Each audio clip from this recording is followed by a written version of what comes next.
መጽሐፈ ሄኖክ ምዕራፍ 7 ከዚያም ቦታ በምድር ወዳለ ወደ ሌላ ቦታ ሄድኩ። በሌትና በቀን የሚቃጠል ቋያ ያለበት ተራራን አሳየኝ። ወደሱም ደጅ የከበሩ 7 ተራሮችን አየሁ።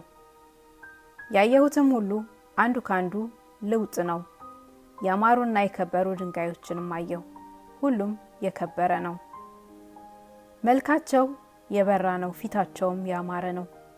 3ቱ በምስራቅ ናቸው፣ አንዱ ባንዱ ላይ የጸኑ ናቸው። 3ቱም በሰሜን በኩል ናቸው፣ አንዱ ባንዱ የጸኑ ናቸው። ጥልቆች ቆላዎች አሉ፣ ጠማሞችም ናቸው። አንዲቱ አንዲቱን አትቀርባትም። 7ተኛውም ተራራ በእነዚህ መካከል ነው። ቁመታቸው እንደ አፍረንጊ ወንበር ሁሉም ይመሳሰላሉ። መዓዛ ያላቸውም እንጨቶች ይከቡታል። በመካከላቸውም አንድ እንጨት አለ። በሸተተኝ ጊዜ ከነሳቸው አንዱስ እንኳን እንደነሱ የሸተተኝ የለም። ሌሎችም እንጨቶች ከሽቱ ሁሉ የሚሸት እንደሱ የሚሸት አልሆነም። ቅጠሉ፣ አበባው፣ እንጨቱም ለዘላለም አይጠወልግም። ፍሬውም ብዙ ነው፣ እንደ ዘንባባ ፍሬ ንብብር ነው። ያን ጊዜም ይህ እንጨት እነሆ ያማረ ነው፣ ሊያዩትም ፈጽሞ የተወደደ ነው። ቅጠሉ ጽፍቅ ነው፣ ፍሬው ንብብር፣ ሊያዩትም ፈጽሞ የተወደደ ነው አልሁ።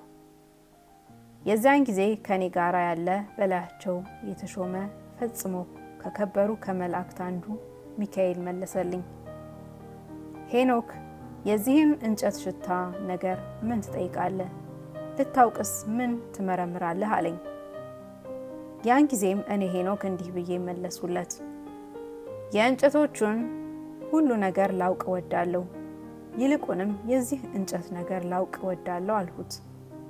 እሱም እንዲህ ብሎ መለሰልኝ፣ ረጅም ሆኖ የምታየው ራሱ የጌታን መቀመጫ መስሎ ያየኸው ይህ ተራራ የተመሰገነ የገነነ የዘላለም ንጉሥ የሚሆን የክብር ባለቤት ይህችን ዓለም በጎ ሊጎበኛት በወረደ ጊዜ የሚቀመጥበት ዙፋኑ ደብረ ሲና ነው። ይህም መዓዛ ያለው የተወደደ እንጨት ጌታ ሁሉን በተቀበለ ጊዜ እስከ ዘላለም የሚሆን መከራም በተፈጸመ ጊዜ ጽኑ መከራ እስከሚደረግበት ቀን ድረስ ከስጋዊ ከደማዊ አንዱስ እንኳን ሊነካው ስልጣን የለውም። ለደጋጎች ለተዋረዱም ሰዎች ከዚህ እንጨት ፍሬ ይሰጣቸዋል፣ ለተመረጡም ሰዎች ደህንነት ይሰጣል። የዘላለም ንጉሥ ወደሚሆን ወደ ደጊቱ ማደሪያ አንጻር በመስዕ በኩል በከበረ ቦታ ይተክላል። ያን ጊዜም ፈጽመው ደስ ይላቸዋል። በየወገናቸው ወደ ከበረ ቦታ ሽቱን ያቀርቡለታል።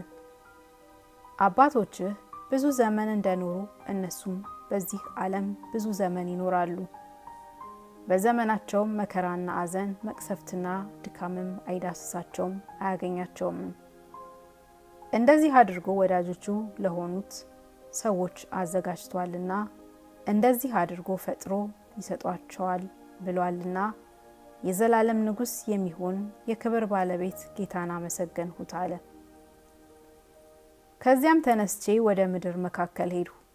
የከበረ የለመለመም እንጨት የተቆረጠ ለምልሞ የሚኖር ጫፍ ያለበት ቦታን አየሁ።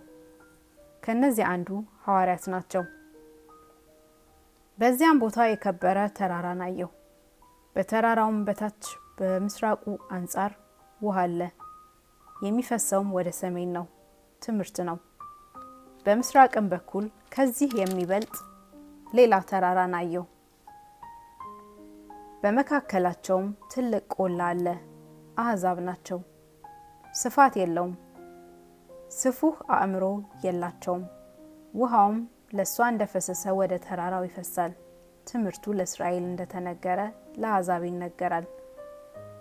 በዚህም በሁለተኛው ተራራ ምዕራብ አጠገብ ከሱ የሚያንስ ተራራ አለ።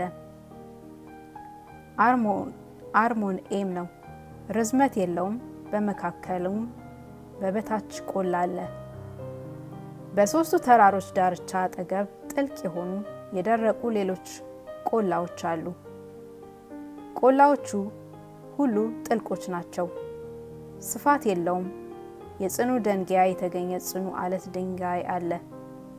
ከአሕዛብ የተወለዱ አሕዛብ በእነሱ ላይ እንጨት ይተክላል። ሕግ ነው። የአሕዛብን ነገር አደነቁ፣ ሌላውንም ነገር አደነቁ። እስራኤል ይልቁንም የአሕዛብን ነገር አደረኩ። ያን ጊዜም ይህች የተባረከች ሁለመናዋ እንጨቶችን የተሞላች ይህች ምድር ለምን ተፈጠረች? መንግስት ይህችስ የተረገመች ቆላ በመካከላቸው ለምን ተፈጠረች?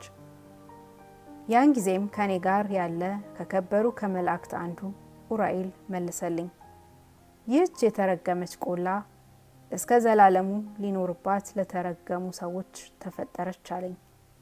ገሃነም በቃላቸው በእግዚአብሔር ላይ የማይገባ ነገርን የሚናገሩ ሰዎች ሁሉ በዚያ ቦታ ይሰበሰባሉ።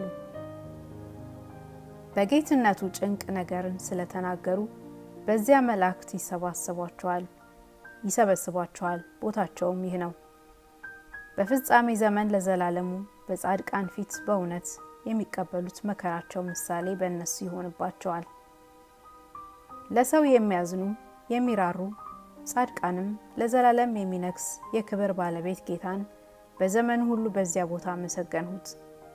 በተፈረደባቸውም ወራት እንዳደላቸው በቸርነቱ ያመሰግኑታል። እኔም ያን ጊዜ የክብር ባለቤት ጌታን አመሰገንሁት፣ ጌትነቱንም ተናገርሁለት፣ ለገናናነቱም እንደሚገባ መጠን ስሙን ጠራሁ።